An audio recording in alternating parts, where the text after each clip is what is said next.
The eviction notice arrived on a Tuesday, slipped under the door like a death sentence wrapped in legal jargon. Margaret Brennan stood in the narrow hallway of her Denver apartment staring at the paper in her hands, while the November wind rattled the windows behind her.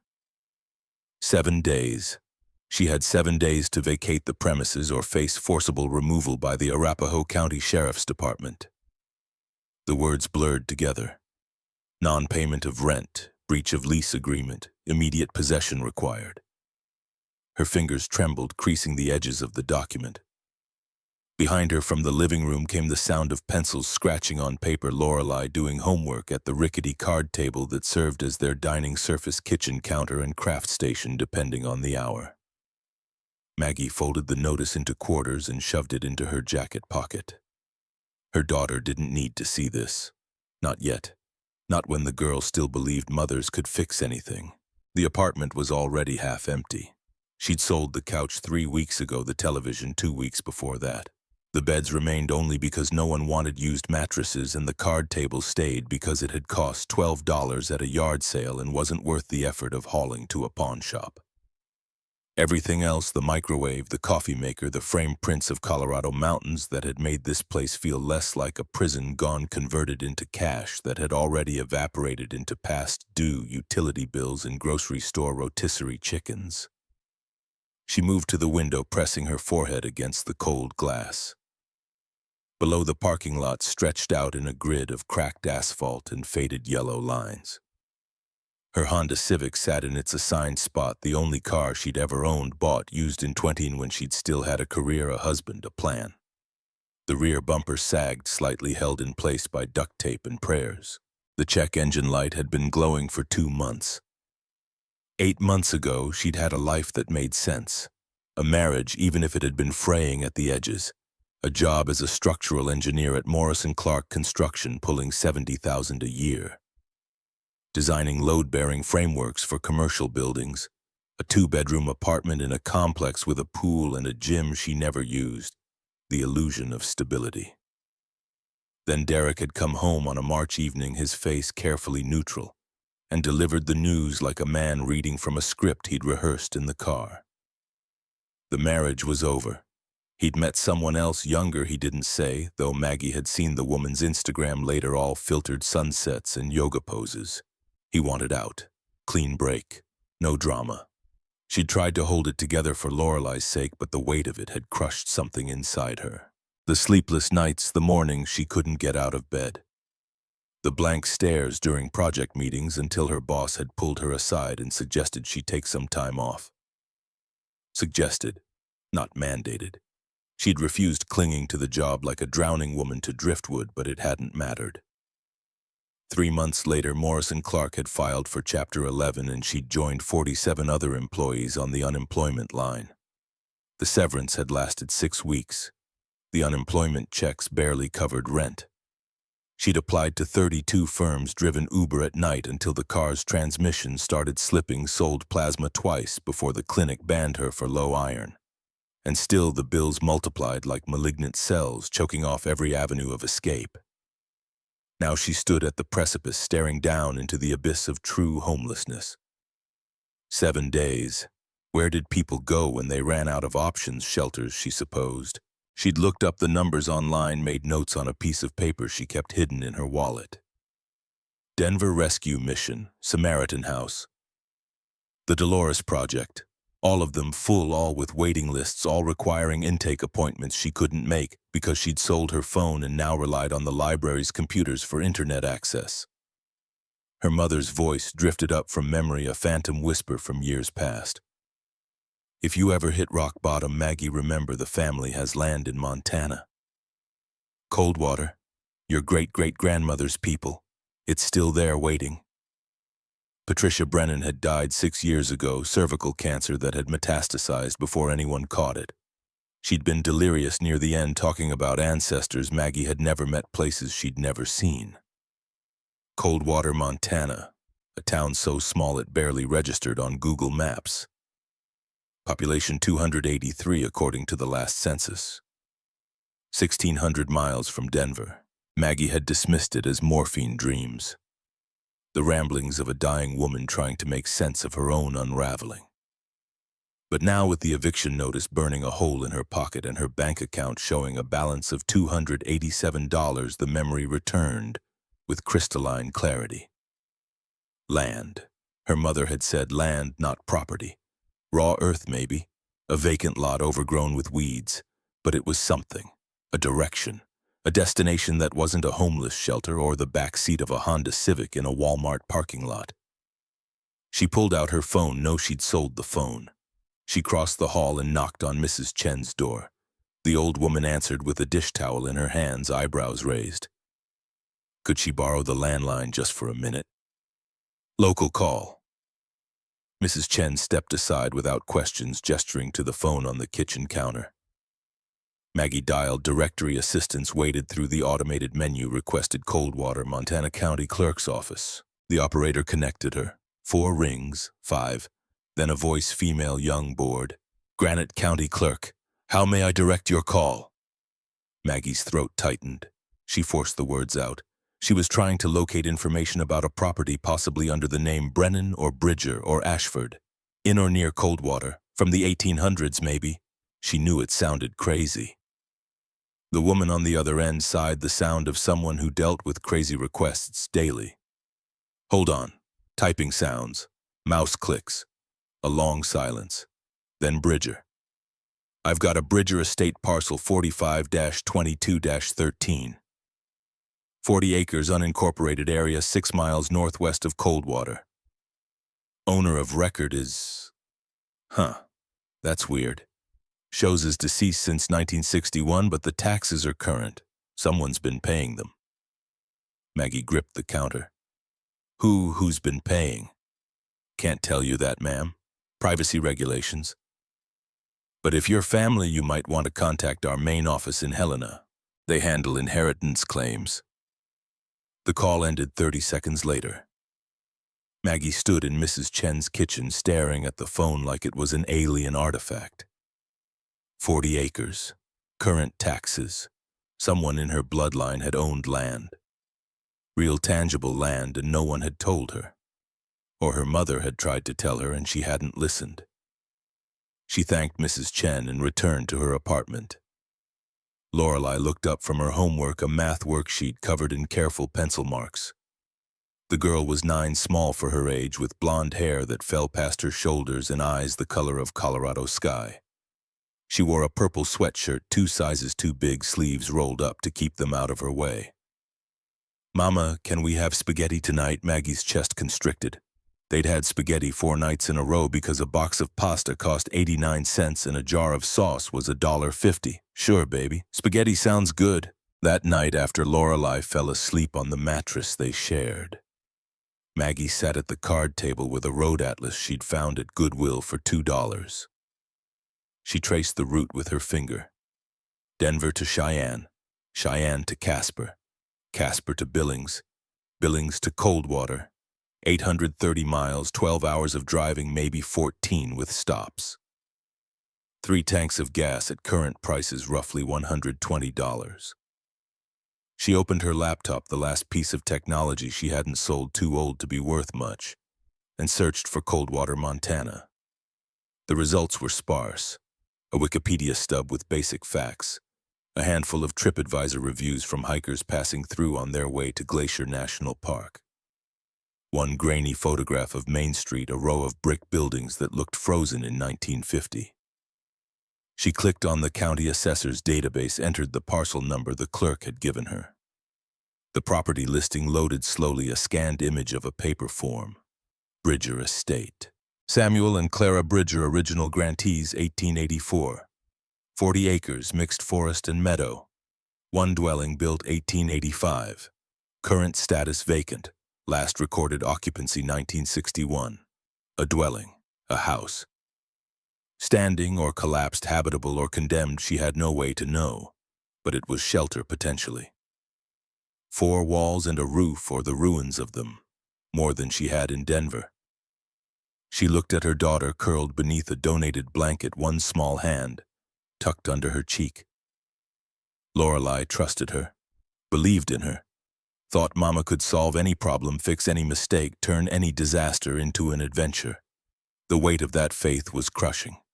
The smart thing would be to stay in Denver, apply for assistance, get on the waiting list for subsidized housing, work 3 part-time jobs and pray something broke in her favor. The smart thing would be to accept reality, lower expectations, survive. But Maggie had been smart her whole life, and it had gotten her here. Broken days away from eviction. Maybe it was time to be reckless. Maybe rock bottom was exactly the place where you stopped calculating risks and started swinging at fences. She spent the next 2 days liquidating everything that remained. The beds went to a college student for $75. The card table sold for $10. She took her jewelry, a thin gold chain, a pair of pearl earrings from her grandmother, her wedding ring, to a pawn shop on Colfax and walked out with $240. The laptop she kept, along with 2 suitcases of clothes, a box of Lorelei's books, and a photo album from her mother's house. Everything else she left on the curb with a sign that said free. On Thursday morning, she loaded the Civic while Lorelei watched from the sidewalk, clutching a stuffed rabbit she'd had since infancy. The girl's face was careful neutral, the expression she wore when trying to be brave. "Where are we going?" "Mama." Maggie slammed the trunk shut. "Montana. We're going to see some family land. An adventure."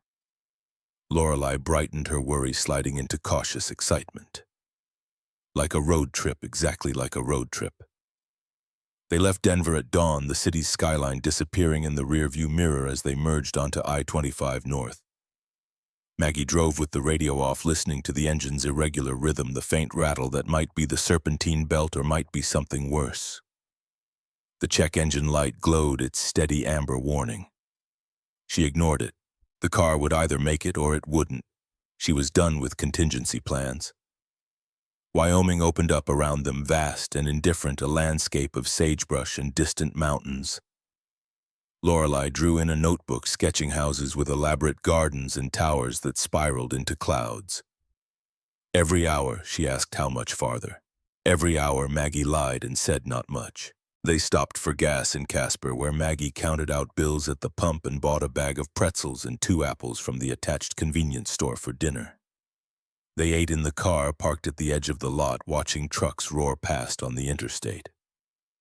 Lorelei fell asleep before sunset, her head against the window, the notebook open in her lap. Maggie drove through the night. Montana announced itself with a sign at the border, and she felt nothing. No relief, no dread, just the numb continuation of motion. Billings appeared as a smear of lights around midnight. She stopped at a rest area, dozed for 90 minutes in the driver's seat, woke with her neck cramping and her vision blurred. The sky was still dark when she pulled back onto the highway. By the time the sun rose, they were deep into central Montana, the terrain shifting from plains to rolling hills stitched with pine forests. The GPS on her phone reactivated with the last of her data plan, showed Coldwater as a dot 40 miles ahead. She'd expected something when she saw the town. Relief, maybe, or fear. But as she slowed on the 2-lane road that constituted Main Street, all she felt was a distant, hollow recognition of how far she'd fallen. Coldwater was 5 blocks of brick buildings, their facades weathered and cracked, interspersed with empty lots where structures had collapsed and never been rebuilt. A general store with a faded awning, a post office the size of a garden shed, a white church with a steeple that leaned slightly to the left. No stoplight, no chain restaurants, no visible population except for an old man sitting on a bench outside the store, a dog asleep at his feet. She parked in front of the store and killed the engine. The silence was immediate and absolute, broken only by the wind and the faint creak of the church's steeple swaying. Lorelei stirred, blinking awake. "Where are we, Coldwater? Stay here, baby. I'll be right back." The store's interior smelled like sawdust and old coffee. Shelves lined with canned goods, bags of flour, motor oil, fishing tackle. A counter near the back, a cash register that looked older than Maggie. Behind it stood a man in his 60s, thin and weathered, wearing a flannel shirt and a baseball cap with a faded logo. "Morning. Help you find something?" Maggie approached the counter, her voice unsteady. "I'm looking for information about a property. The Bridger estate. Northwest of here, maybe 6 miles. The man's expression shifted, curiosity sharpening into something warier. Bridger place. Yeah, I know it. Been empty long as I can remember. You a buyer family, I think, my mother's side. Brennan or Ashford? He studied her for a long moment. Ashford. Walter Ashford still lives here. He'd know. Lives on Maple 2 blocks south. White house with the green shutters. She found the house 10 minutes later, a small bungalow with peeling paint and a porch that sagged in the middle. She knocked. Footsteps inside slow and deliberate. The door opened to reveal a man in his 70s, tall and lean with white hair and gray eyes that held the sharpness of someone who missed nothing. He wore work pants and a flannel shirt, the sleeves rolled to his elbows. Walter Ashford. He nodded, waiting. My name is Margaret Brennan. I think we might be related. My mother was Patricia Ashford. Her mother was Linda. The old man's face went slack. He gripped the doorframe, his knuckles whitening. Linda Ashford. Oh my God. Linda's granddaughter. You knew her. She was my cousin. My father's sister's child. I lost track of that side of the family after Linda moved east in the 50s. Where's Patricia? She died 6 years ago. Walter closed his eyes, pain flickering across his features. I'm sorry. I should have. I tried to find her years ago, but the trail went cold. Come inside, please. The house was neat and spare furnished with handmade wooden furniture and shelves crammed with books. Walter gestured to a chair at the kitchen table, then sat across from her. His hands folded. How much do you know about the Bridgers? Almost nothing. My mother mentioned land in Coldwater once before she died. I looked it up. Found the parcel listing. That's all. Walter stood and crossed to a cabinet, pulling out a wooden box. He set it on the table and opened it, revealing stacks of papers, photographs, a folded map. This is the family archive, everything I could save after Samuel died. Samuel Bridger, my great-uncle. He married Clara Ashford in 1886, built the house that same year. They lived there until Clara died in 1948. Samuel stayed until 1961 when he passed. I lived with him from 1955 to 1961. I was just a boy, but I remember.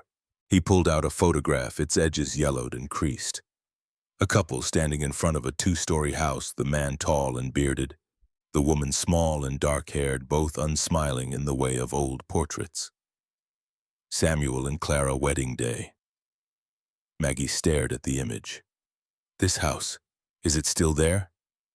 It's standing. I've kept the taxes paid all these years waiting for someone in the family to come back. But it's been empty 63 years. I don't know what kind of shape it's in. Can you take me there? Walter hesitated. It's rough country, especially this time of year. Snow's already in the high elevations. If a storm hits, I have to see it. Please. He looked at her, and whatever he saw in her face made him nod. All right, but we go now before the weather turns. I'll drive. Your car doesn't look like it'd make it. They took Walter's truck, a Ford F-150 with a rebuilt engine and snow tires. Lorelei sat between them, wide-eyed, as they left the town and turned onto a gravel road that climbed into the hills. The forest closed in around them, pines so thick they blocked the sky. The road deteriorated to ruts and rocks. Walter drove with the confidence of someone who'd made this trip 1,000 times. 20 minutes later, the trees opened into a clearing. And there it was. The house stood on a gentle rise, 2 stories of wood and stone, its frame Victorian but simplified, built for function rather than ornament. The roof sagged in places, missing shingles, exposing dark gaps. The windows were dark, some broken, others boarded with warped planks. The porch leaned to one side, its railing gone, leaving only support posts like broken teeth. Paint had flaked away in patches, revealing gray wood beneath, but it stood. Despite 63 years of neglect, despite Montana winters and summer storms, the structure remained upright, defiant against entropy. Maggie climbed out of the truck, her boots crunching on frozen ground. Lorelei followed her hand, slipping into Maggie's. The girl's voice was hushed, almost reverent. "Mama, it looks like a castle." Walter came around the truck, his expression unreadable. "Samuel built this with his own hands. Every board, every nail. Took him 2 years. The foundation's stone 18 inches thick. The frame's old-growth Douglas fir, dense as iron. He built it to last." Maggie approached the porch steps, testing the first one with her weight. It creaked but held. She climbed to the porch, the boards groaning beneath her. The front door hung slightly ajar, its lock long since rusted away. She pushed it open. The interior was a tomb of shadows and dust. Daylight slanted through the broken windows, illuminating a room that had once been a parlor. Furniture remained: a sofa with torn upholstery, a rocking chair tipped on its side, a rug reduced to threads. The walls were papered in a floral pattern, now peeling in long strips. The floor was hardwood, warped but intact, and in the corner, massive and dark, stood the iron stove. Walter stepped inside, his footsteps echoing. The hearth. Samuel installed it in 1885, brought it all the way from St. Louis. Cast iron, coal-fired, but it'll burn wood just as well. It's never failed. Even when everything else fell apart, that stove kept working. Maggie crossed to it, running her hand over the cold metal. Intricate designs were etched into the surface, scrollwork and leaves, the work of a craftsman. The door hung open, revealing the firebox within.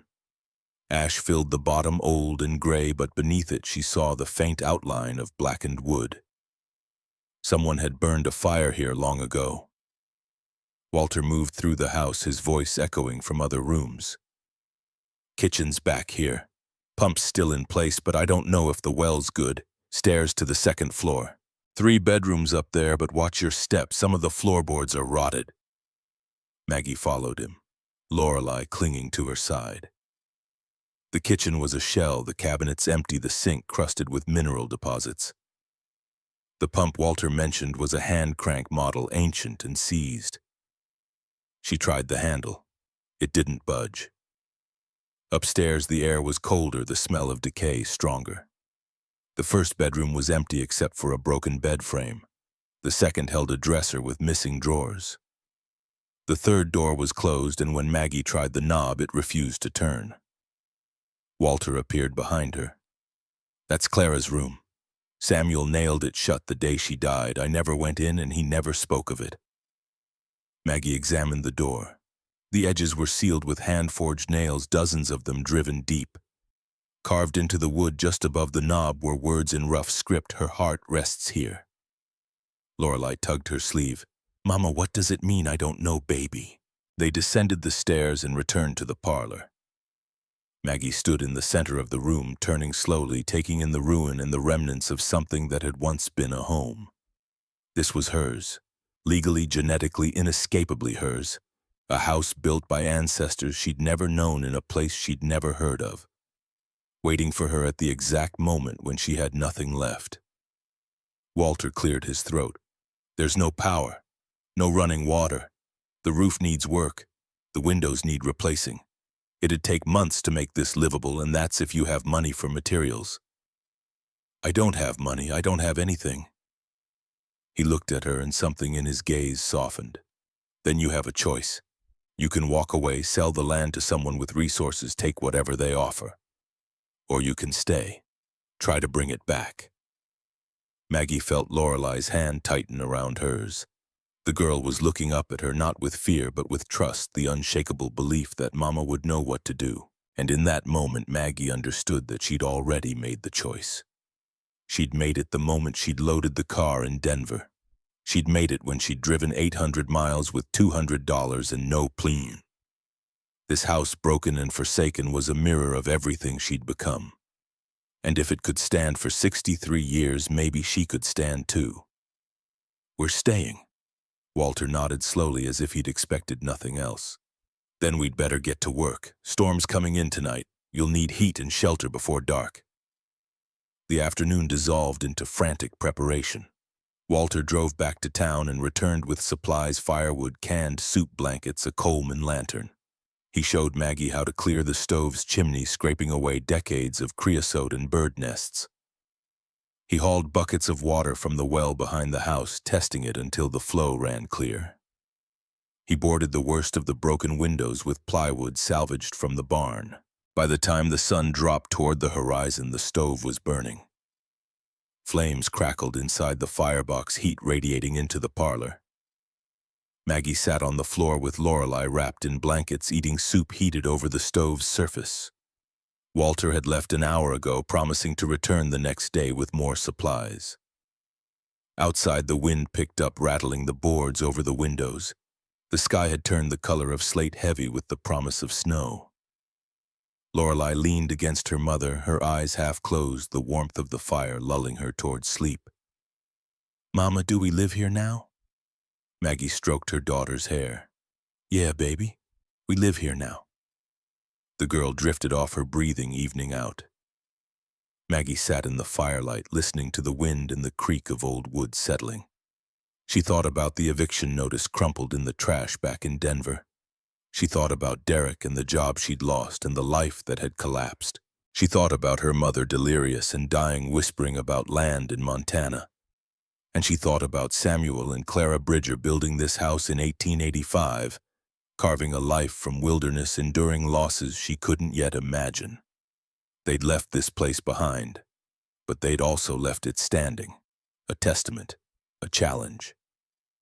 The fire popped, sending sparks up the chimney. Maggie closed her eyes, feeling the heat on her face, and for the first time in 8 months, she felt something other than despair. It wasn't hope, not yet, but it was determination, a stubborn, reckless refusal to surrender. She would bring this house back. She would make it a home, not because she believed in happy endings or second chances, but because the alternative was unthinkable. Because Lorelei deserved better than the back seat of a car. Because she'd driven 800 miles to get here and she wasn't turning back. The wind howled and the snow began to fall. The snow fell through the night, thick and silent, blanketing the clearing in white. Maggie woke to daylight filtering through cracks in the boarded windows. Her breath visible in the frigid air. The fire had died to embers. Lorelei still slept beside her, burrowed under 2 blankets, her face peaceful in a way it hadn't been for months. Maggie fed the stove with wood from the pile Walter had left, coaxing the flames back to life. Her muscles ached from sleeping on the floor, her joints stiff with cold. She moved through the downstairs rooms, assessing damage by morning light. The kitchen pump remained frozen. The back door wouldn't close properly, swollen in its frame. Mice had nested in the walls, she could hear them skittering between studs. By the time Lorelei woke, Maggie had heated water on the stove and opened a can of peaches for breakfast.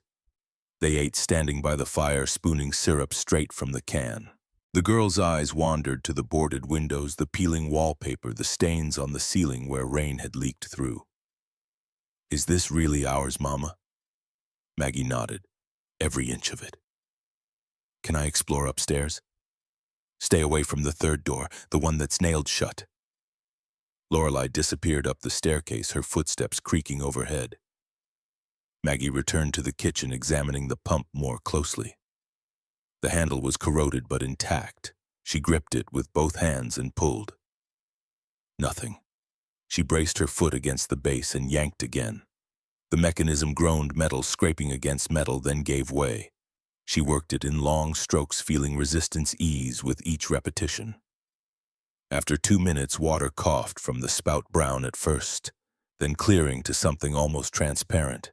She tasted it, cold, metallic, but drinkable. Small victories. She'd take them. Walter arrived mid-morning in his truck, the bed loaded with lumber, roofing tar, and a toolbox the size of a suitcase. He stepped onto the porch, snow dusting his shoulders, and surveyed the house with the critical eye of a builder. "Made it through the night, I see." "Barely. The pump works now, though." "Good. You'll need water for what comes next." They spent the day patching the worst of the roof damage, climbing onto the sloped surface with ropes tied around their waists for safety. Walter moved with the confidence of someone who'd done this work for decades, showing Maggie how to seal gaps with tar and nail shingles in overlapping rows. Her hands blistered within an hour, the hammer's weight unfamiliar despite her engineering background. Designing load-bearing structures and actually building them were different universes. Lorelei helped where she could, holding nails and passing tools. She chattered as she worked, spinning elaborate stories about the house's history, ghosts of Clara and Samuel. Watching over them, secret passages hidden behind walls, treasure buried in the cellar. Walter listened with a faint smile, occasionally correcting her wilder inventions with actual facts. Samuel had been a carpenter by trade. Clara had kept bees and sold honey. They'd had no children, though not for lack of wanting. Why didn't they have kids? Walter's expression darkened. Clara couldn't carry. She lost 3 pregnancies before the doctors told her to stop trying. It broke something in her, I think. Samuel, too. By the time they climbed down from the roof, the sun was setting and Maggie's entire body screamed with fatigue. Walter helped her carry the tools inside, then paused at the doorway. You should know something. There's a man in town named Nathaniel Caldwell. Owns half the county, including most of Coldwater's commercial buildings. He's been trying to buy this land for 10 years. Why? Walter shrugged. Says he wants to develop a resort, bring tourism to the area. But Caldwell doesn't do anything without an angle. When I wouldn't sell, he started making things difficult. County suddenly needed to reassess my property taxes. Building inspectors showed up at my house looking for code violations. Nothing stuck, but the message was clear. What happens when he finds out I'm here, he already knows. Small town, news travels, expect a visit soon. Walter left as darkness fell, his taillights disappearing down the forest road. Maggie locked the door, a symbolic gesture given the broken windows, and added more wood to the stove. She and Lorelei ate canned chili heated in a pot, then settled by the fire with the photo album from Patricia's house. Lorelei flipped through pages of black and white images, asking questions about people she'd never met. Maggie answered what she could, filling gaps with speculation. Her grandmother Linda, stern-faced in a 1940s dress. Her great-grandmother Dorothy holding a baby that might have been Linda. Further back, the photos grew sparser, more formal. A woman labeled Ruth Ashford, 1895. Behind her, barely visible, the frame of a house under construction. Mama, is that this house? Maggie leaned closer. The proportions matched the distinctive roofline, the stone foundation. Maybe, or one like it. They're watching us, aren't they? All these people. Maggie closed the album. I think they'd be glad we're here. That night, as Lorelei slept, Maggie walked through the house with the Coleman lantern, its white light throwing harsh shadows. She climbed the stairs to the 2nd floor and stopped at Clara's sealed room. The nailed door seemed to pulse in the lantern glow, the carved words mocking her. Her heart rests here. What had Samuel meant? A metaphor. A literal burial. She pressed her palm against the wood, feeling the grain beneath layers of old varnish. Whatever was inside had been hidden for 76 years. Samuel had wanted it hidden. Maybe it was meant to stay that way. But the not knowing gnawed at her. Engineers solved problems. They identified unknowns and quantified them. A sealed room was an equation with a missing variable, and she couldn't leave it unsolved. She descended to the parlor and dug through the supplies Walter had left. Found a pry bar among the tools, carried it upstairs. Wedged the flat end beneath the nearest nail head and pulled. The wood splintered, the nail shrieking as it came free. She worked methodically, removing nails one by one, letting them clatter to the floor. 20 minutes later, the door swung open. The room beyond was dark and still. Maggie raised the lantern. The space was smaller than the other bedrooms, more of a study than a sleeping chamber. A desk sat against one wall, its surface empty except for a film of dust. Bookshelves lined another wall, volumes still in place, though their spines had faded to illegibility. A rocking chair faced the single window, positioned to catch morning light, and on the desk, centered precisely, sat a wooden box. Maggie approached it slowly, her pulse hammering. The box was simple, unadorned except for brass hinges and a clasp held shut by a red ribbon. Its color faded to rust. She untied the ribbon and lifted the lid. Inside, arranged with deliberate care, lay the remnants of 2 lives. A leather journal, its cover cracked and worn. Beneath it, a hand-drawn map on yellowed paper creased from repeated folding. A stack of letters bound with twine. A land deed, the ink brown with age.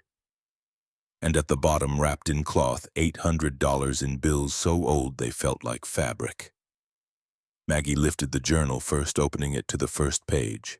The handwriting was feminine, precise, dated June 3rd, 1886. Today I became Clara Bridger. Samuel carried me over the threshold of our new home, and I thought my heart would burst. This house is a promise made solid, every board a vow. She flipped through pages, skimming entries. Accounts of daily life, planting gardens, preserving food, the slow accumulation of furniture and comfort. Mentions of neighbors, though their names meant nothing now. Descriptions of Montana winters that tested endurance, summers that rewarded patience. Then dated March 15th, 1947. The tone shifted. A man came today, Augustus Caldwell. He claims Samuel owes him money from a lumber order 3 years past. Samuel says this is a lie, that we paid in full, but Caldwell has papers, a contract with Samuel's signature. A promissory note for $5,000. I watched my husband's face as he read the document, saw the color drain from his cheeks. Someone has forged his name. Maggie's breath caught. She turned pages faster. April 2nd, 1947, Caldwell has filed suit. The judge is Morrison, a man with a reputation for favoring those who line his pockets. Samuel has engaged a lawyer from Helena, but the cost will drain our savings. I feel a weight settling over this house, a shadow that no amount of sunlight can dispel. September 18th, 1947. The strain is killing me. I wake with pains in my chest, shortness of breath the doctor cannot explain. Samuel insists it's only nerves, but I know my own body. Something is breaking inside me. February 28th, 1948. The doctor came this morning. He told Samuel privately, but I heard through the door. My heart is failing. The stress, the endless worry, it has damaged something irreparable. He gives me 6 months, perhaps less. I wanted to rage, to weep, but all I felt was tired. So terribly tired. March 14th, 1948. This will be my final entry. The pain is too great to hold the pen steady. Samuel has won his case. Caldwell's forgery was exposed, the suit dismissed, but the victory is hollow. I am dying, and we both know it. I have made Samuel promise to seal this room after I'm gone, to hide what we've learned about Caldwell and his crimes. If his family ever returns, if they try again to take this land, the evidence will be here, waiting. Tell whoever finds this, some things are worth more than money. Some battles must be fought even when you know the cost. This house was built on love. Protect it. The entry ended there, the final words smudged as if Clara's hand had trembled.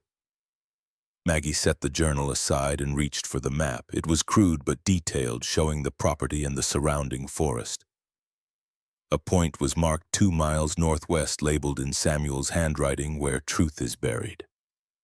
An X marked the spot, annotated with distances and landmarks, a split oak, a creek, twin boulders. The letters were bundled correspondence between Augustus Caldwell and Judge Morrison, discussing bribes and fabricated evidence. The land deed was the original, proving Samuel had purchased the property legally in 1884. And tucked at the bottom of the box, folded into quarters, was a ledger page listing other families Caldwell had defrauded: the Hendersons, the Turners, the Yates. 7 names total, each with an amount noted beside it. Maggie sat back, the lantern casting her shadow against the wall. This wasn't just a family heirloom. It was ammunition.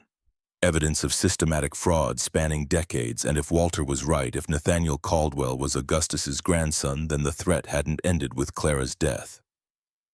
It had merely gone dormant, waiting for the next generation to resume the hunt. She gathered the documents carefully, returning them to the box. Her hands shook slightly. She'd come here looking for shelter, not a war, but the house had chosen her as much as she'd chosen it, and Clara's last words echoed in her mind like a command. Protect it. The next morning, she showed Walter the box's contents. He read through Clara's journal in silence, his jaw tightening with each page. When he finished, he set it down with exaggerated care. I knew Caldwell had tried something back then. Samuel mentioned it once late in his life, but I didn't know the details, didn't know Clara died because of it. She died of a broken heart, literally. Walter examined the map, tracing the marked path with his finger. This location, I know it. There's a split oak about 2 miles northwest, dead now but still standing, and twin boulders near Willow Creek. Samuel must have buried something there. The evidence he mentions in the journal. Proof of Caldwell's crimes. Then we need to find it, before Nathaniel does. They set out that afternoon, Walter leading the way through the forest on foot. The snow had melted in patches, leaving the ground muddy and treacherous. Lorelei came with them despite Maggie's protests, the girl insisting she could keep up. They walked for an hour, navigating by Walter's memory and the map's crude directions. The split oak stood in a clearing, its trunk massive and blackened by lightning. The tree had been dead for years, its branches skeletal against the gray sky. From there, they counted paces northwest until they reached Willow Creek, a narrow stream running fast with snowmelt. They followed it upstream, searching for the twin boulders. Lorelei spotted them first, 2 granite masses half buried in moss and ferns. Walter knelt between them, brushing away debris, probing the ground with a stick. 2 feet down, the stick struck something soot. He pulled a folding shovel from his pack and began digging. 20 minutes later, he unearthed a metal box, rusted but intact. The lock had corroded away. He pried the lid open. Inside, wrapped in oilcloth that had mostly disintegrated, were documents. Contracts with forged signatures, letters outlining bribery schemes, receipts for payments made to Judge Morrison.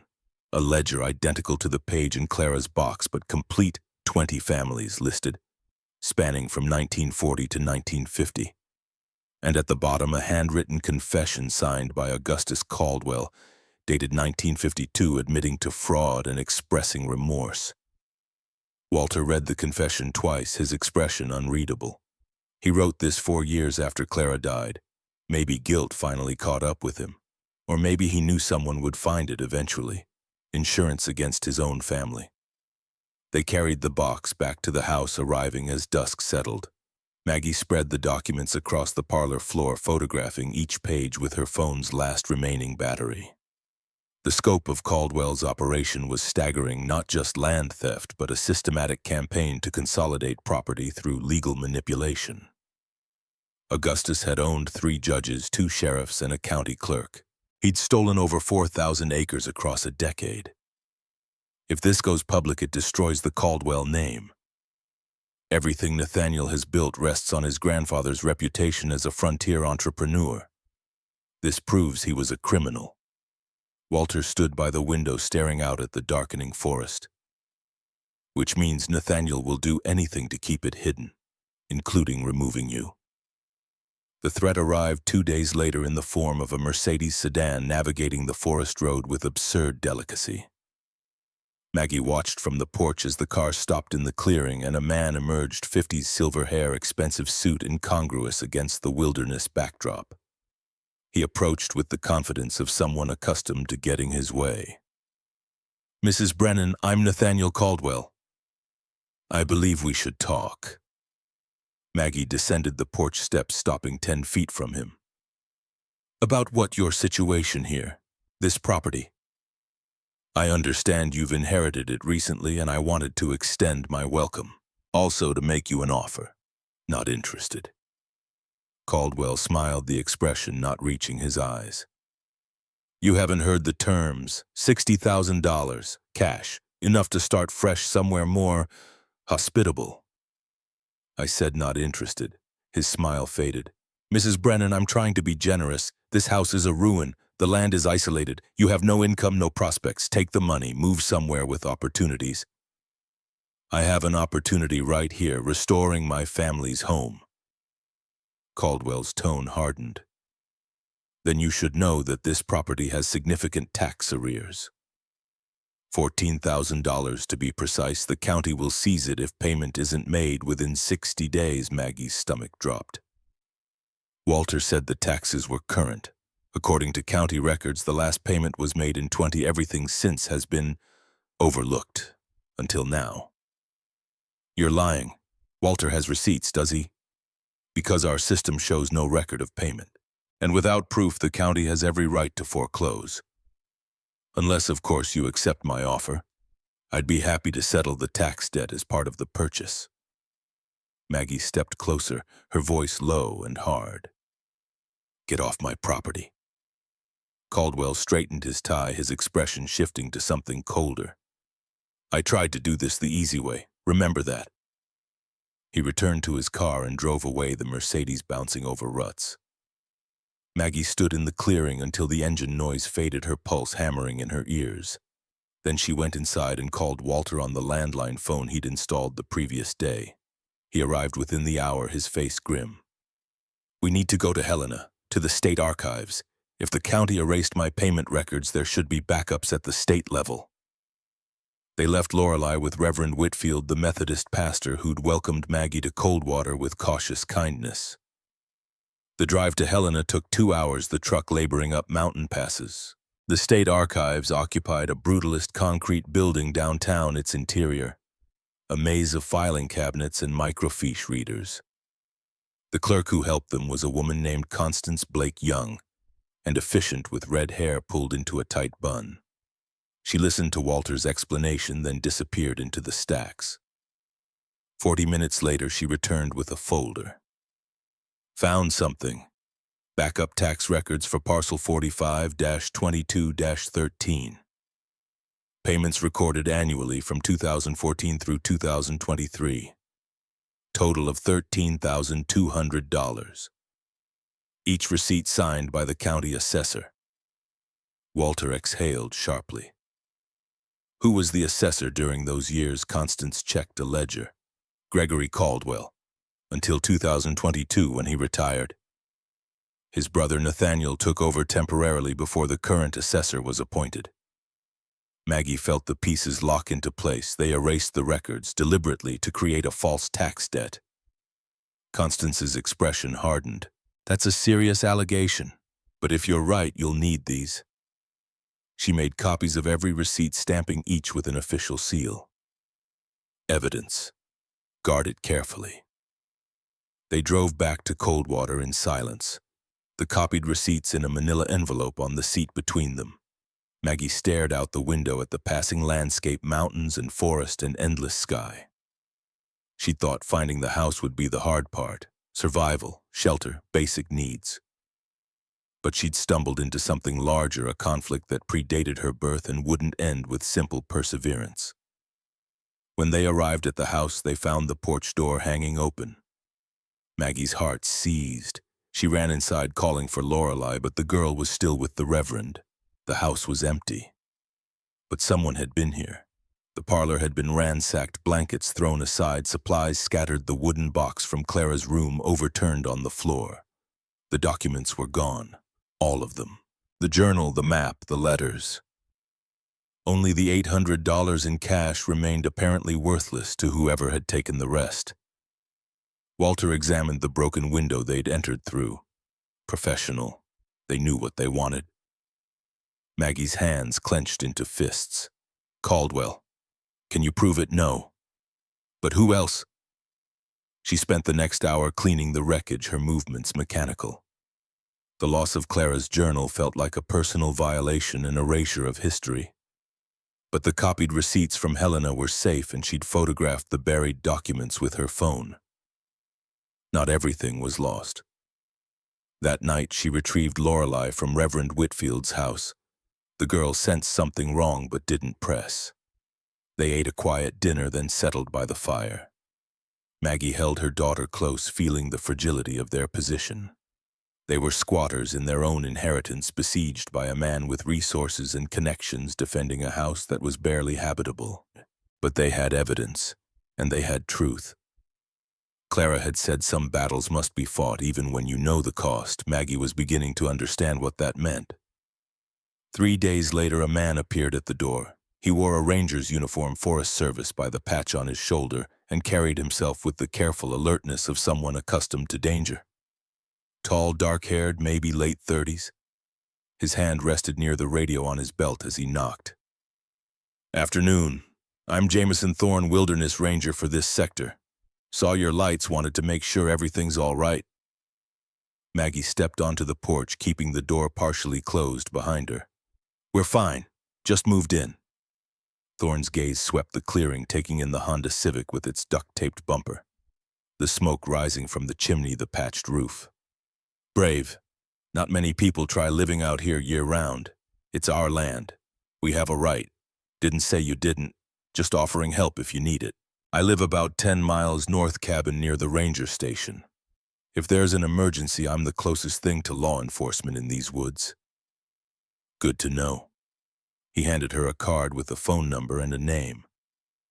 "Call any time. And be careful. Caldwell doesn't like people who say no to him." Maggie met his eyes. "Everyone keeps warning me about Caldwell, because everyone's seen what he does. Last year he wanted to buy Parkland for development. When I refused to recommend the sale, suddenly my funding got cut, my reports got lost, my cabin got inspected for code violations every month. He's got people in county government, state offices. He's patient and he's connected. Then I guess I'd better be stubborn." Thorne almost smiled. That might work. "Good luck, Mrs. Brennan." He left without ceremony, his truck disappearing into the trees. Maggie watched him go, adding one more variable to the equation of her life. An ally, maybe, or just another complication. That evening, she sat at the kitchen table with the phone and called the number on Ruth Bannister's business card. The lawyer had been recommended by Reverend Whitfield, a Helena attorney who specialized in land disputes and took pro bono cases for families fighting corporations. Bannister answered on the third ring, her voice brisk and professional. Maggie explained the situation in careful detail, the inheritance, the tax fraud, the break-in, Caldwell's threats. When she finished, there was a long pause. "You have the receipts, the ones from state archives, yes, and photographs of the buried documents on my phone. Then you have a case, a strong one, fraud, tampering with public records, possibly conspiracy, but Caldwell will fight dirty. He'll drag this out, bleed you financially, try to force a settlement. Are you prepared for that?" Maggie looked around the kitchen, the rusted pump, the cracked linoleum, the single lantern providing light. "I don't have anything left to lose. That's either the best position or the worst. I'll file a complaint with the county and request an investigation into the tax records. We'll also petition for a restraining order against Caldwell, citing harassment and property damage. But I need you to understand something. Cases like this take months, sometimes years. You'll need to hold this land for a long time under pressure." "I'm not going anywhere." Bannister paused again. "Why, I'm not trying to be cruel, but you could take Caldwell's money and start over. Why fight for a ruin in the middle of nowhere?" Maggie closed her eyes, seeing Clara's final journal entry in her mind. "Because someone built this house with their own hands. Because they died defending it. Because if I walk away, it means people like Caldwell win, and I'm done letting people like him win." "All right then. I'll get started on the paperwork. Expect a call within a week." The call ended. Maggie sat in the silence of the kitchen, the weight of her decision settling over her like snow. She'd gone from homeless to litigant in a matter of days, launching herself into a conflict she didn't fully understand. Against an opponent with every advantage. It was reckless, possibly stupid. But it was also the first thing in 8 months that felt like choosing rather than surrendering.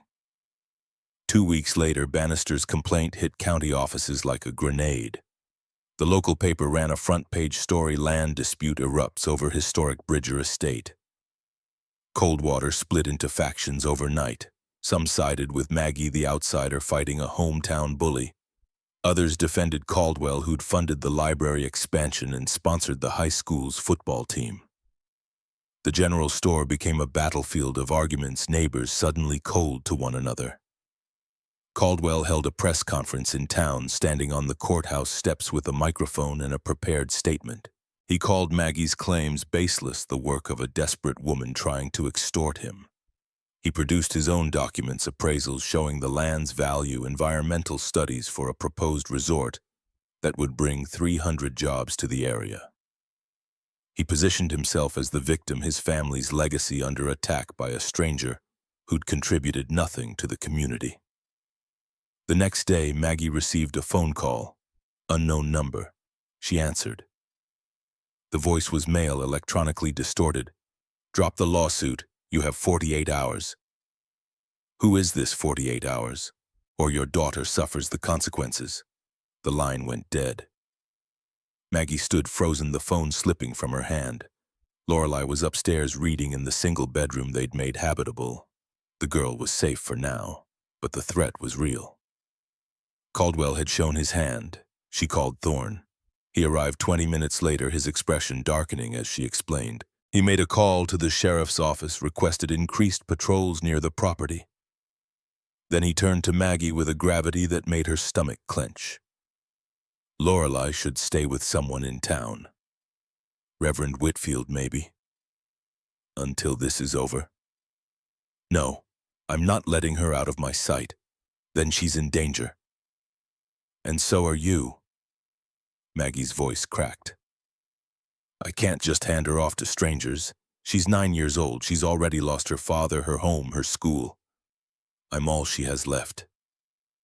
Thorne was silent for a long moment. Then let her stay with me. I have a daughter, Ivy, about the same age. My cabin has security motion sensors, cameras. I'm trained for this, and I'm not connected to Caldwell or his network. I don't even know you. You know I'm the only option that isn't leaving her exposed. Maggie wanted to argue to find another way, but she knew he was right. Keeping Lorelei here was selfish, dangerous. She nodded once, the motion feeling like tearing off a limb. Lorelei cried when Maggie explained, clinging to her mother with a desperation that broke something in Maggie's chest. But the girl was resilient, adaptable in the way children must be when adults' worlds collapse. She packed her stuffed rabbit and her favorite books, then climbed into Thorne's truck without looking back. Maggie stood in the clearing as they drove away, the silence afterward. So complete it felt suffocating. For the first time since arriving, she was truly alone in the house. The wind moved through the trees, the boards creaked. And somewhere in the forest, an enemy circled, waiting for her to break. She went inside and locked the door, fed the stove, sat on the floor with Clara's empty wooden box in her lap. Then she did something she hadn't done since Derek left. She wept. Not from fear or sadness, but from exhaustion. From the sheer weight of fighting when every system was rigged against her. When the tears stopped, she wiped her face and stood. Crying changed nothing. Caldwell wanted her broken, scattered, gone. The best revenge was to remain. She spent the evening reinforcing the house, boarded additional windows, jammed furniture against doors, set up a perimeter of tin cans on strings around the clearing, a primitive alarm system. Walter arrived at dusk with more supplies, and news Bannister had filed for a restraining order. The hearing was scheduled for next week. They'll fight it, but it's a start. That night, Maggie slept lightly, waking at every sound. At 1 a.m, the tin cans rattled. She grabbed the flashlight and peered through a crack in the boards. A shadow moved near the tree line, then another. 2 figures, maybe more, circling the house. She picked up the landline and dialed Thorne. He answered immediately, his voice alert. "Someone's outside, multiple people. Stay inside, lock everything. I'm 10 minutes out." The figures moved closer. One approached the porch, testing the door. Maggie's pulse thundered.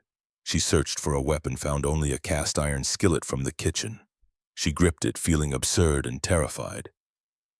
Then came the sound of breaking glass. Not a window, something thrown. A bottle, she realized, as flames erupted in the parlor. Molotov cocktail. Fire spread across the floor, racing toward the stove. Maggie ran to the kitchen, filled a bucket from the pump, threw water on the flames. The fire hissed but didn't die. She refilled the bucket, her hands shaking through again. The smoke thickened, choking her. She could hear footsteps on the porch now. Voices shouting commands. Headlights swept the clearing.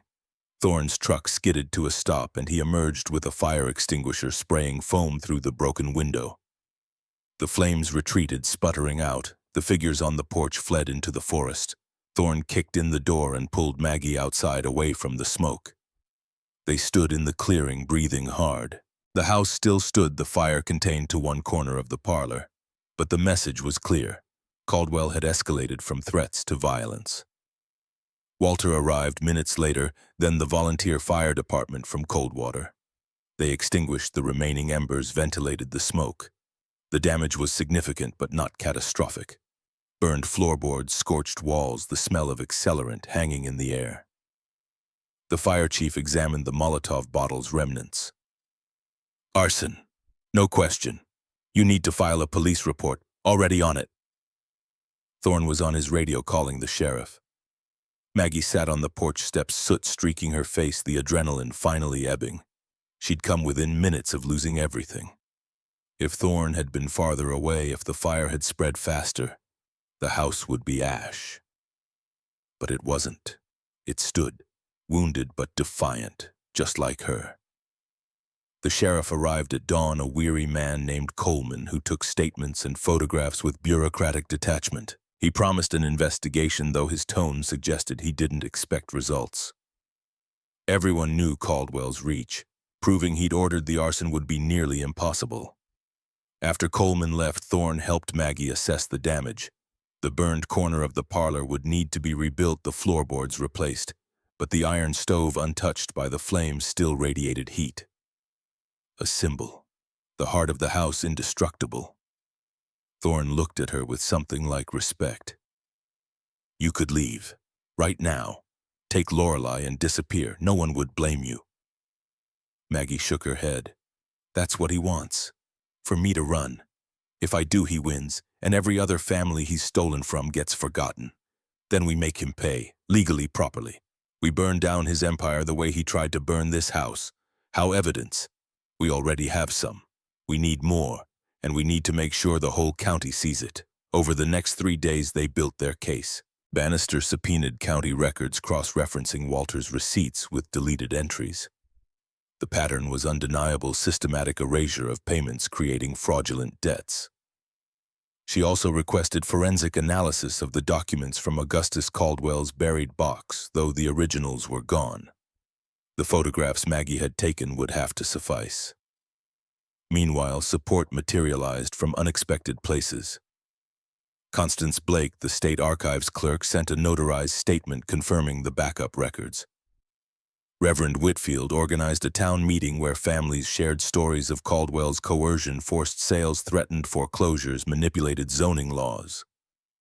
The local paper, initially sympathetic to Caldwell, began publishing letters from residents questioning his methods.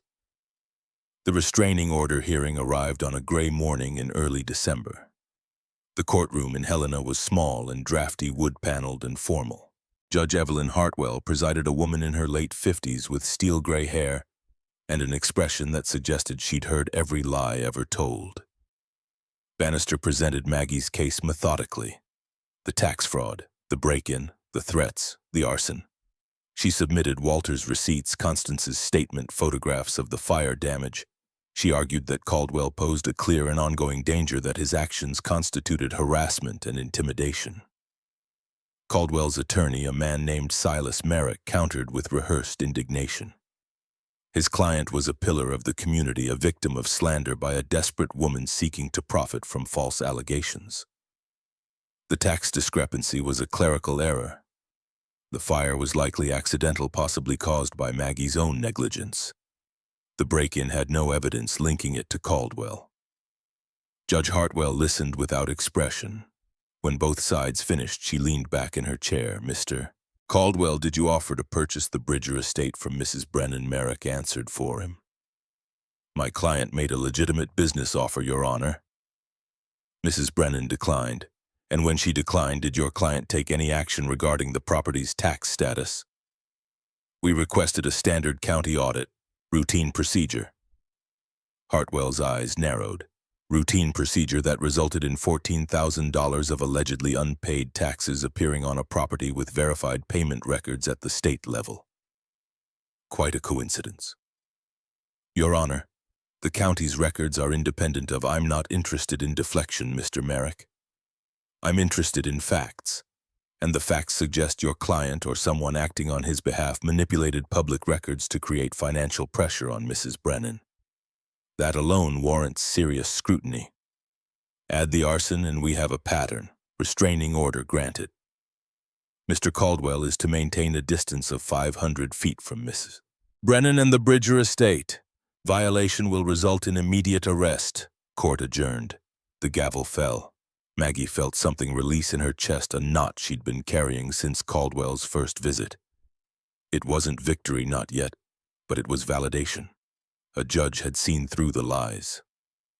Outside the courthouse, Caldwell stood with Merrick, his face a mask of controlled fury. As Maggie passed, he spoke just loud enough for her to hear. "This isn't over." She met his gaze without flinching. "No, it's not." The drive back to Coldwater felt different, lighter. Thorne met them at the ranger station with Lorelei and Ivy, the girls having spent the day building snow forts. Lorelei ran to Maggie, hugging her with fierce intensity. "Did you win?" Mama Maggie stroked her daughter's hair. "We're still fighting, baby, but we're not losing." That night, with Lorelei safely back in the house, Maggie stood on the porch and looked at the stars. The forest was quiet, the clearing bathed in moonlight. Behind her, through the open door, the iron stove glowed warm and steady. Clara's words returned to her.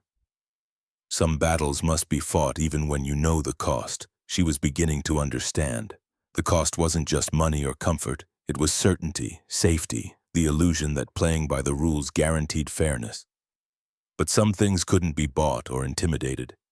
The house stood because Samuel had built it to last. The land remained because Clara had died defending it.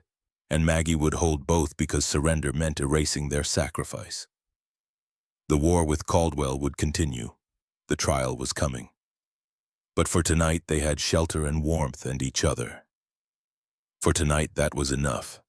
The trial date arrived in mid-February, 3 months after Maggie had first stumbled onto the property with nothing but desperation and a failing car. Helena District Court convened on a Monday morning, the building's limestone facade stark against fresh snow. Maggie wore the only professional clothes she owned, a navy blazer from her engineering days. Pressed slacks boots she'd cleaned until the scuffs barely showed. Lorelei stayed with Thorne and Ivy, the arrangement now familiar enough that the girl no longer cried when her mother left. The courtroom filled quickly. Reporters from Billings and Missoula occupied the back rows, cameras forbidden but notebooks ready. Coldwater residents packed the gallery, some supporting Maggie, others visibly aligned with Caldwell. Walter sat directly behind the plaintiff's table, his presence solid and reassuring. Reverend Whitfield had brought a delegation from his congregation, their quiet prayers audible in the pre-session silence. Judge Hartwell entered precisely at 9, her robes severe, her expression giving nothing away. She'd reviewed all submitted evidence over the past weeks, and Maggie had no idea which way she'd lean. Restraining orders were temporary measures. This trial would determine ownership legitimacy, the future of everything. Bannister stood as Hartwell settled into her chair. The attorney had transformed over the past months from a voice on the phone into something like a friend. Though her professionalism never wavered, she wore a charcoal suit, her gray hair cropped short, her posture radiating controlled aggression. This was her arena, and she moved through it like a predator who'd studied every escape route. Caldwell sat at the defense table with Silas Merrick, flanked by 4 additional attorneys whose combined hourly rates probably exceeded Maggie's former annual salary. Nathaniel wore a suit that looked hand-tailored, his silver hair perfectly groomed, his face arranged in an expression of patient martyrdom. The wronged businessman forced to defend himself against baseless accusations. Hartwell rapped her gavel once. "We're here to address multiple claims: fraudulent tax debt, property tampering, harassment, and arson conspiracy. Mrs. Brennan alleges that Mr. Caldwell has engaged in a systematic campaign to force the sale of property she legally inherited. Mr. Caldwell maintains that all actions taken were legitimate business practices and that Mrs. Brennan is attempting extortion. Ms. Bannister, your opening statement." Bannister rose, moving to the center of the floor. "Your Honor, This case is about inheritance not just of land, but of a 77-year pattern of theft disguised as commerce. In 1947, Augustus Caldwell attempted to steal the Bridger estate through forged documents and bribed judges. He failed, but the effort killed Clara Bridger, who died of heart failure brought on by the stress of defending her home. That should have ended it. But Augustus's grandson Nathaniel discovered unfinished business and decided to complete his grandfather's work using modern methods, manipulated tax records, coordinated harassment, and when those failed, arson. The evidence will show that Mr. Caldwell isn't a businessman protecting his interests. He's a man erasing his family's crimes by destroying the witnesses. Merrick stood immediately, his voice smooth and practiced. Objection. Counsel is testifying rather than presenting facts. Overruled.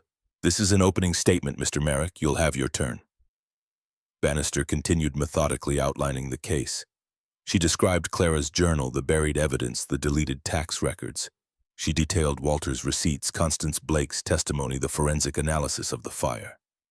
When she finished, the courtroom had gone silent, the weight of accumulated facts settling like sediment. Merrick's opening was theatrical by contrast. He painted Caldwell as a victim of modern entitlement, a successful man attacked by someone who'd contributed nothing to the community. He characterized Maggie as an opportunist who'd seized abandoned property and fabricated a persecution narrative to avoid legitimate debts. The tax discrepancy was clerical error, nothing more. The fire was suspicious, yes, but no evidence connected it to his client. As for the historical documents, they were conveniently lost and existed now only as unverifiable photographs. The first witness was Walter Ashford. Bannister walked him through his history with the property, his childhood with Samuel, his decades of tax payments, his unsuccessful attempts to find living relatives. Merrick cross-examined aggressively, suggesting Walter had falsified receipts and invented connections to inflate Maggie's claim. Walter's response was measured calm. I have no reason to lie. I'm 71 years old. I don't need money or recognition. I just want the land to stay with family the way Samuel intended. Next came Constance Blake, the county clerk who'd discovered the backup records. She testified about the systematic deletion of payment entries, the pattern of erasure corresponding to Gregory Caldwell's tenure as assessor. Merrick tried to discredit her as inexperienced, eager to make a name by implicating powerful families. Constance's jaw tightened. I'm reporting what the records show. If that implicates someone, maybe they shouldn't have committed fraud. The courtroom rippled with murmurs. Hartwell gavelled them quiet. Bannister called Thorne next. He described the 911 call, the fire scene, the accelerant evidence. He testified that multiple witnesses had reported seeing a vehicle matching Merrick's car near the property the night of the arson, though none could confirm the driver. Merrick's cross was brutal. Ranger Thorne, isn't it true you've had personal conflicts with my client over Parkland acquisition? Professional disagreements, not personal.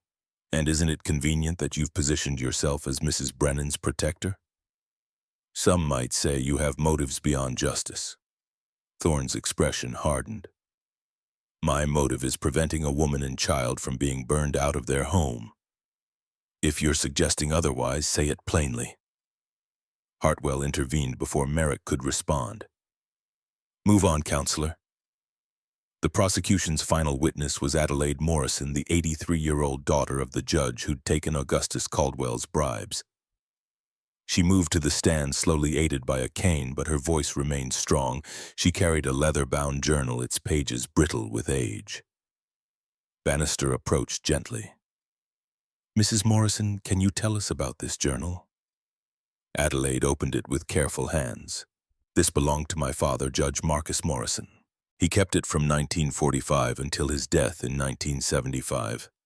In it, he documented his greatest regret, accepting $5,000 from Augustus Caldwell to rule against Samuel Bridger in a land dispute. She read aloud, her voice steady. March 20th, 1947. I am a coward and a thief. Caldwell brought me money in an envelope, promised more if I ruled in his favor. I knew Bridger's signatures were forged. I knew the debt was manufactured. But I took the money and I sold my oath. Samuel Bridger deserved justice. Instead, he got my complicity. Clara Bridger died 6 months later, and I carry that weight. If God grants me any mercy, it will be that someday someone exposes what we did. Adelaide closed the journal. My father asked me to keep this until it mattered. I believe it matters now. Merrick's cross-examination was cautious, respectful. The man was dead, the witness elderly. Attacking either would backfire. He focused instead on questioning the journal's relevance. Events from 1947 couldn't prove misconduct in 2024. But Bannister had anticipated this. Your Honor, the prosecution argues that Nathaniel Caldwell knew about his grandfather's crimes. He discovered the land dispute while researching family history and realized the Bridger estate remained vulnerable. Rather than make peace with the past, he chose to finish what Augustus started. The pattern is identical: manufactured debt, legal manipulation, escalating pressure. History doesn't just inform this case, it is this case repeated across generations. Hartwell called a recess for lunch. Maggie stepped outside into February cold, her breath fogging. Walter joined her on the courthouse steps, offering coffee from a thermos. You're doing well, just keep steady. I feel like I'm watching my life get dissected. That's what trials are, autopsies of conflict, but you're still breathing, which means you're winning. The afternoon session began with Caldwell's defense. Merrick called character witnesses, business partners, city council members, employees who testified to Nathaniel's integrity and community contributions. A county official explained the tax discrepancy as database migration errors, claiming the missing records were lost during a system upgrade rather than deliberately erased. Then Merrick made his mistake. He called Nathaniel Caldwell to the stand. Bannister had been waiting for this. Caldwell took the oath with practiced solemnity, settling into the witness chair as if it were a throne. Merrick walked him through his version of events: the legitimate offer to purchase land, Maggie's unreasonable refusal, the subsequent discovery of tax issues through routine audit. Bannister rose for cross-examination, her movements deliberate. Mr. Caldwell, you've stated you discovered the Bridger estate's availability through normal business research. Is that correct? Yes. When exactly did you first learn about this property? Caldwell hesitated just a fraction of a second. About 2 years ago. A colleague mentioned it was abandoned. And did you research the property's history at that time? Basic due diligence. Ownership records, assessed value. Did you discover that your grandfather, Augustus Caldwell, had attempted to acquire this same property in 1947? I may have seen something in old documents. Bannister produced a paper from her folder. This is an email from you to a private investigator dated 18 months ago. You wrote, and I quote, "Need complete file on Bridger Caldwell dispute 1947. Grandfather's unfinished business requires closure. Find all documents, especially anything buried or hidden." Does this refresh your memory?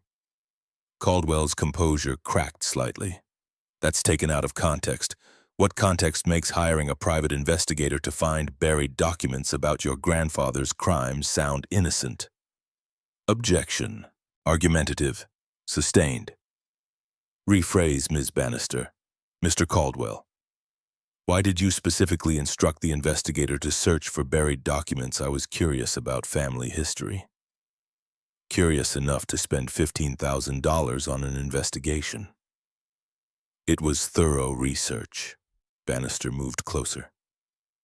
Did this research reveal that your grandfather had forged loan documents and bribed Judge Morrison? Caldwell's jaw tightened.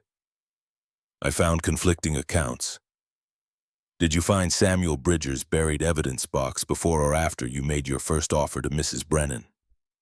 The courtroom went silent.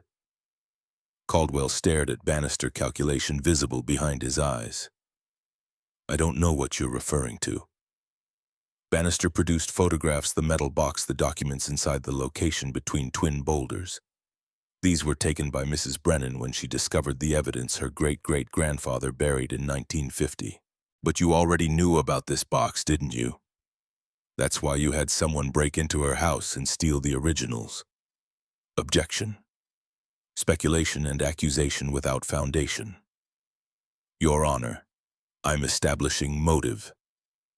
Mr. Caldwell knew about his grandfather's crimes and sought to erase evidence before it became public. When Mrs. Brennan refused to sell, he escalated to theft and violence. Prove it. Merrick's voice cut across the room. Bannister smiled. I will. She returned to her table and retrieved another folder. This contains cell phone records for Silas Merrick obtained via subpoena. On November 18th, the night of the break-in at the Bridger estate, Mr. Merrick's phone pinged off a tower 3 miles from the property. His usual location is Helena, 60 miles away.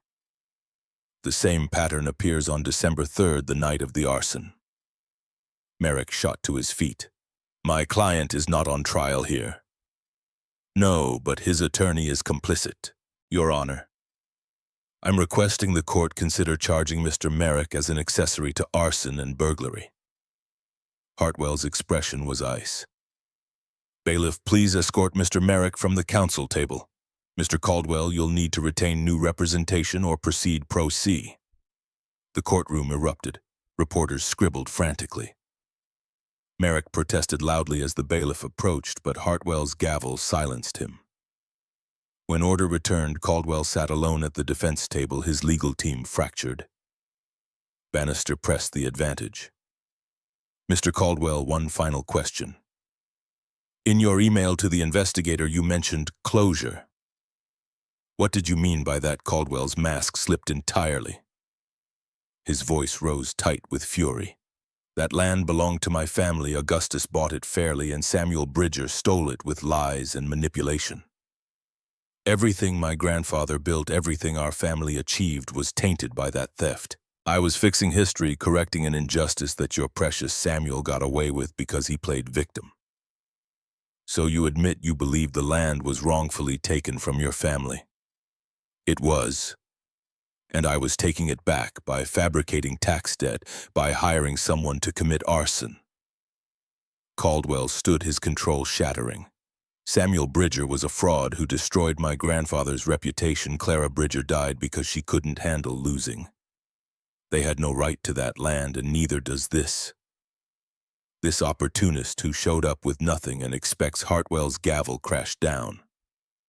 Mr. Caldwell, sit down and control yourself.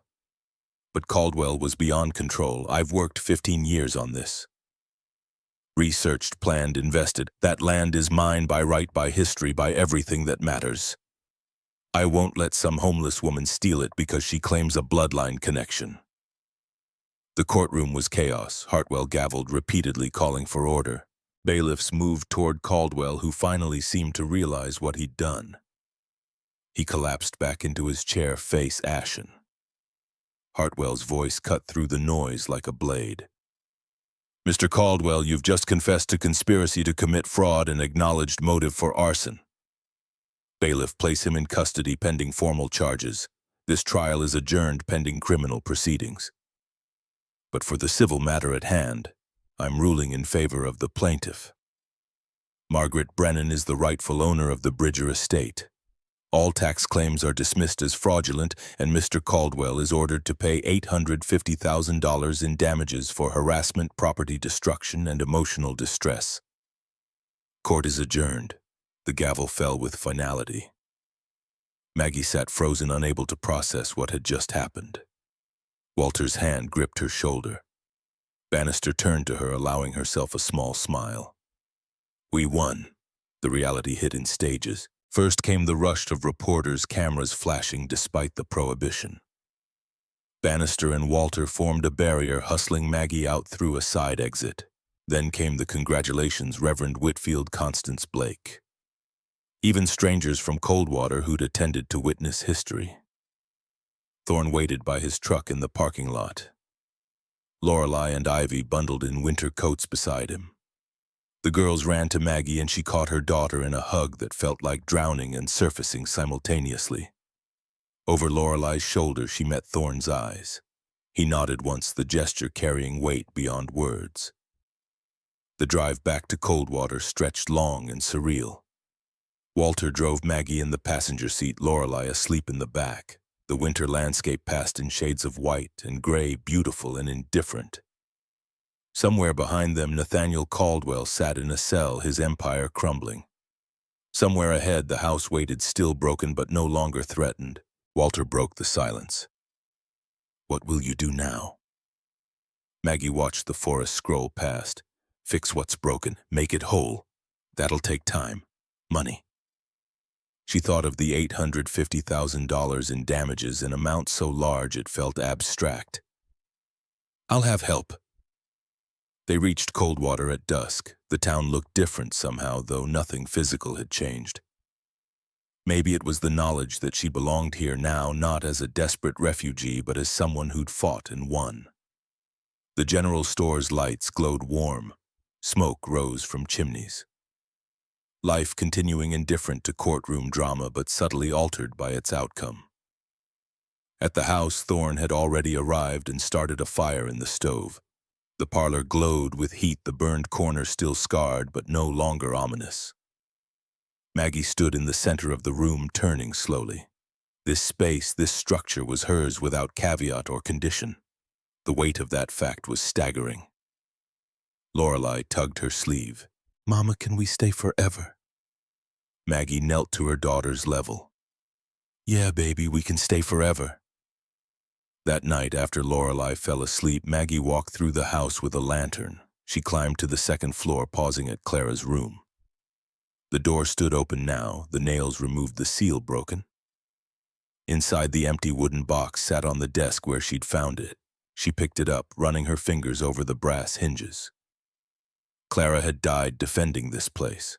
Samuel had spent his final years ensuring someone could continue the fight.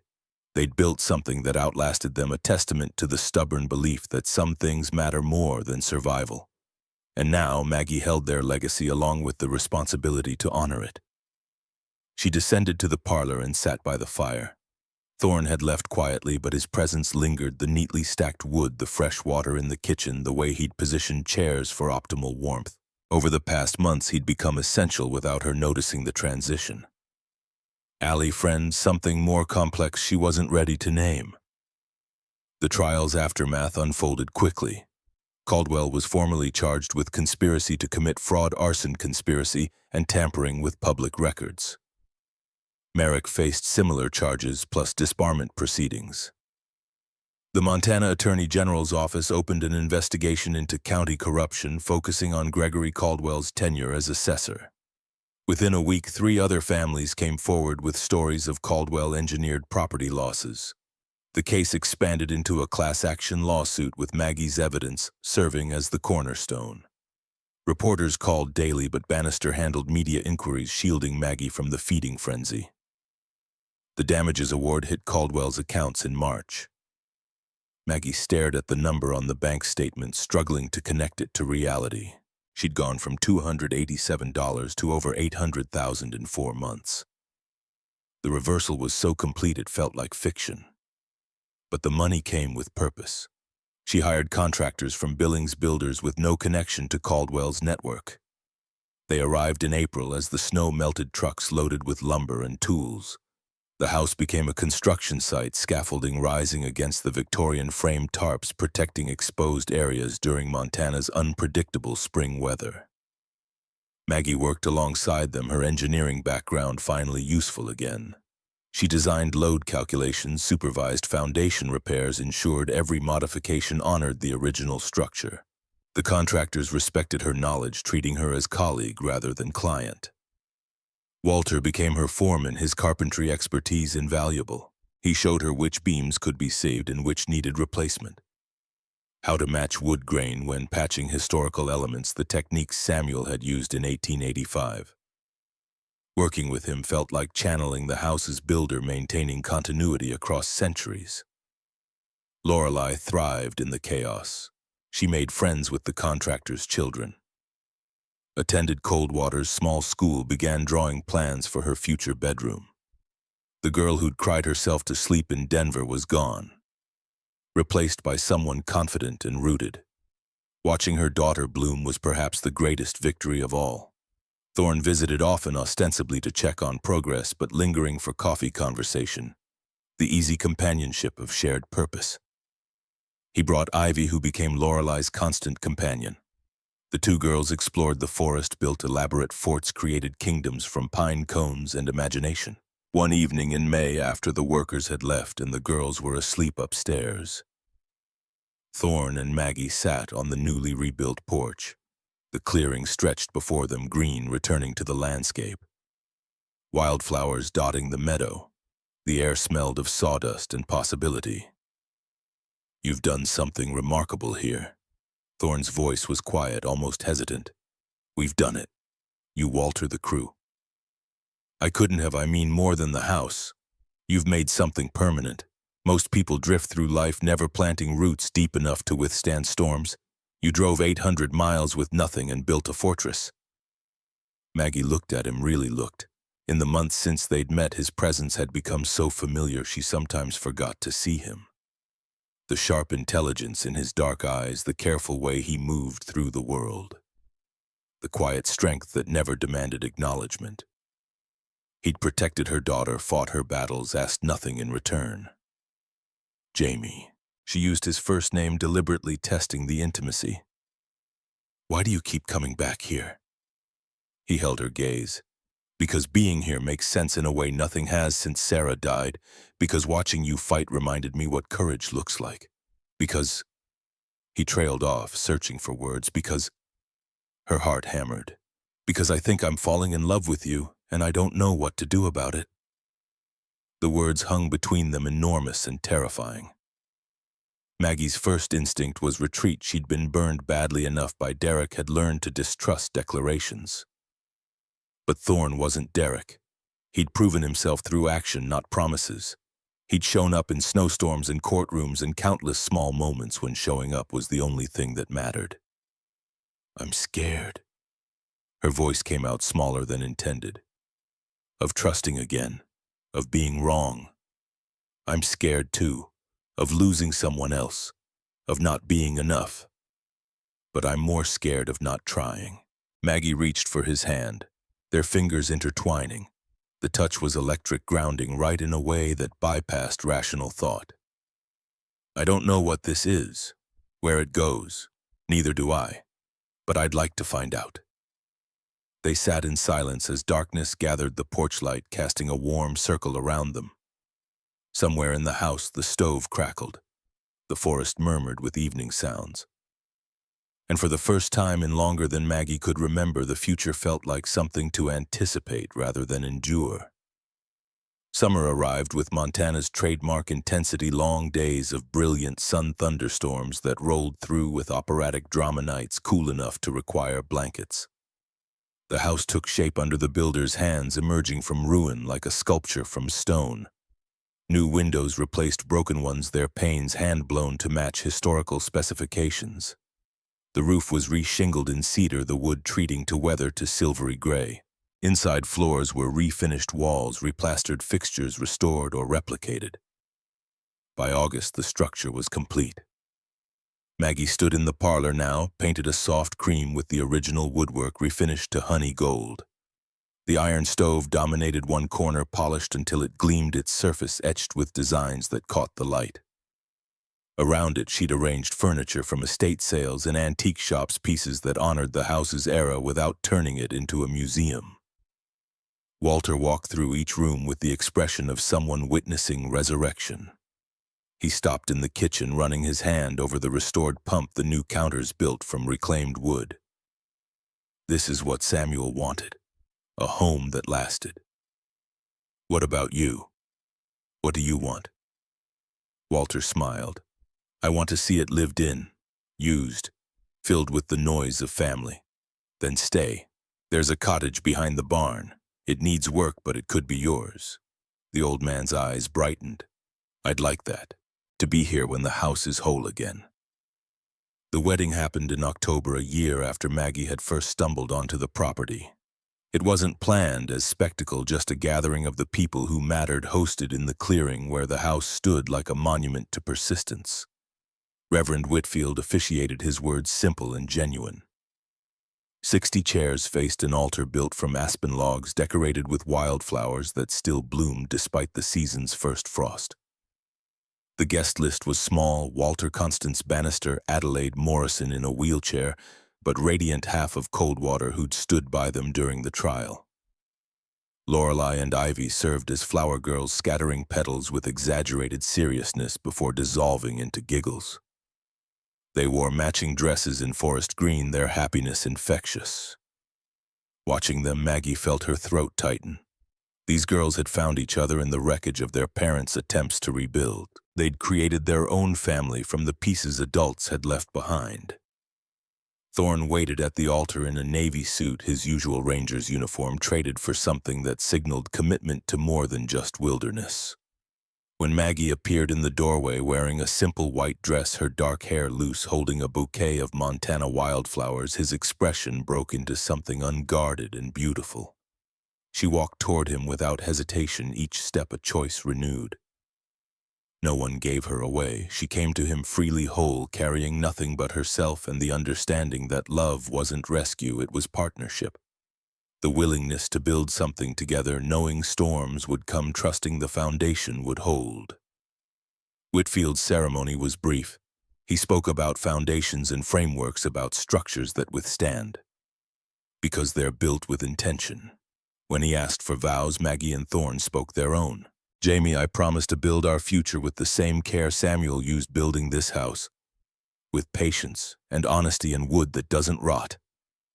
I promise to fight for us the way I fought for this land. Stubbornly, completely, even when it seems impossible. Maggie, I promise to protect what we're creating without trying to control it. To be your partner in storms, not your shelter from them. To raise these girls in a home where strength and gentleness aren't opposites. The rings were simple silver bands, nothing elaborate. When Thorne slid his onto Maggie's finger, she felt the weight of it as both anchor and wings, grounding her while allowing flight. Whitfield pronounced them married. They kissed to applause and cheers, the sound echoing off the trees. Then the celebration began, tables loaded with food, from town music from a local bluegrass band dancing on the porch as the sun set behind the mountains.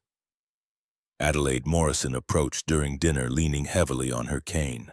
She pressed something into Maggie's hand, a velvet box worn with age. This belonged to Clara. My father kept it after she died, part of his guilty hoarding. Now it belongs to you. Maggie opened the box. Inside lay a gold locket, delicate and tarnished. She opened the catch. 2 photographs, sepia-toned and faded. One showed Samuel and Clara on their wedding day, young and solemn. The other showed the house in 1886, newly built, proud against the forest. Clara wore this every day until she died. Maybe it'll bring you better luck. Maggie fastened it around her neck, feeling the weight settle against her sternum. Thank you for everything, for speaking up when you could have stayed silent. Adelaide's eyes misted. My father died guilty. I won't. As darkness fell, lanterns were lit around the clearing. The party continued under stars so bright they seemed close enough to touch. Maggie danced with Thorne, with Walter, with Lorelei, with strangers who'd become friends. Her feet ached and her face hurt from smiling, and she couldn't remember ever feeling more alive. Later, much later, when the guests had departed and the girls slept upstairs in their new rooms, Maggie and Thorne stood on the porch. The clearing was dark now, only the house lights casting illumination. Smoke rose from the chimney, carrying the scent of burning pine. Thorne wrapped his arms around her from behind, his chin resting on her shoulder. How does it feel, like coming home? Finally. They stood in silence, watching the forest breathe. Maggie thought about the journey that had brought her here, the eviction notice, the desperate drive north, the blizzard and the broken house, and the fight that followed. Every disaster had been necessary, every loss a redirection toward this moment. Clara's words from the journal returned to her. This house was built on love, protected. She'd done that, but she'd also done more. She'd transformed protection into creation, built something new on the foundation of what had survived. The house stood behind them, solid and warm, ready for whatever came next. And Maggie stood with it, no longer running, no longer broken, just present, rooted home. 18 months later, on a January morning, crisp with new snow, Maggie sat in the nursery she and Thorne had built in the smallest bedroom. The walls were painted pale yellow, the cradle positioned to catch morning sun. In her arms, swaddled in a blue blanket, slept Samuel James Thorne, 4 months old, dark-haired like his father, with Maggie's gray eyes. The room was quiet except for the baby's breathing and the distant crackle of the stove downstairs. Through the window, Maggie could see the clearing transformed by winter, pristine and beautiful. The barn had been rebuilt, its red paint bright against white snow. The cottage Walter occupied showed chimney smoke. The forest pressed close, protective rather than threatening. Lorelei appeared in the doorway, 12 now and growing into someone startling and familiar. She'd asked to write a letter to Samuel, something he could read when he was older. Maggie had agreed, curious what her daughter would say. Lorelei settled on the floor, notebook open, pencil moving across the page. She wrote for 20 minutes in concentrated silence, then looked up. "Want to hear it? Please." Lorelei read aloud, her voice clear. "Dear Samuel, when you're old enough to understand this, here's what you need to know. This house was built in 1885 by your great-great-great-great-grandfather Samuel Bridger for his wife Clara. They had no children, but they had each other and this land, and that was enough. Clara died in 1948 protecting this place from people who wanted to steal it. Samuel died in 1961 still protecting it. The house was empty for 63 years waiting. Then Mama found it in a snowstorm when we had nowhere else to go. We were broken and scared, and the house was broken too. But Mama fixed it. She fought for it. She made it ours. And now you're here, named after the man who started it all. So when you grow up in these rooms, remember some things are worth fighting for even when you're afraid. Family is one. Home is one. Truth is one. This house taught us that. We're teaching you." Lorelei looked up, uncertain. "Is that okay?" Maggie's vision blurred with tears. "It's perfect." That evening, the family gathered for dinner in the kitchen that now held a proper table, 6 chairs, a restored wood-burning stove, supplementing the modern appliances Maggie had installed. Walter joined them, as he did most nights, bringing fresh bread from the bakery he'd convinced to open in Coldwater. Ivy was there too, spending the weekend as she often did. The girls had become sisters in everything but name, their bond forged through shared upheaval and the security of stable ground. They chattered about school, about plans to build a treehouse in spring, about nothing and everything. Thorne carved roast chicken while Maggie mashed potatoes, their movements coordinated through practice. Samuel slept in a bassinet nearby, oblivious to the noise. This was ordinary, domestic, the kind of scene Maggie had once thought impossible for someone like her. After dinner, after the dishes were washed and the girls retreated to Lorelei's room to plot mischief, Maggie found herself owned by the parlor's fire. The iron stove radiated heat, its surface reflecting flame light. She thought about Clara, sitting here writing in her journal, building a life with Samuel. She thought about the decades of emptiness that followed the house, waiting patiently for someone to remember it mattered. And she thought about the choice she'd made to stay, to fight, to build rather than surrender. Some inheritances came as money or property. But the real inheritance was the example of people who'd refused to quit even when quitting was rational. That stubbornness had survived in the house's bones, in the land's memory. It had waited for her to arrive, desperate enough to recognize it. Thorne joined her, settling into the chair beside hers. "The girls are planning to redecorate the barn, God help us." He took her hand, their fingers interlacing in the way that had become habitual. "Do you ever regret it?" Coming here, Maggie considered the question honestly. She thought about what she'd lost, her old life, her certainty, the version of herself that had believed playing it safe guaranteed anything. Then she thought about what she'd gained, this house, this family, the knowledge that she could be broken and still build something beautiful. Not for a second. Outside, snow began to fall again, fresh flakes drifting through the clearing. The house stood against it, warm and bright, smoke rising from its chimneys into the dark Montana sky. Inside, a family lived and laughed and made plans for tomorrow. The Bridger estate, abandoned for 63 years, was home again. And in the nursery upstairs, a baby named Samuel slept beneath quilts sewn by Clara's hands a century ago, unaware that he was the answer to prayers spoken before he was born. The house had waited for him too, for all of them. Generations of hope made solid in wood and stone, enduring because some people understood that what you build matters less than why you build it. Maggie had come here with nothing, no money, no plan, no belief in happy endings. She'd found shelter in ruins and stayed because leaving felt like surrender. And somehow in the staying she'd discovered what Clara had known all along. Love doesn't save you from storms, but it gives you something worth protecting when they arrive. And that changes everything. The fire crackled. The house settled around them with familiar sounds. Tomorrow would bring new challenges, but tonight they had this warmth and family and the profound peace of being exactly where they belonged.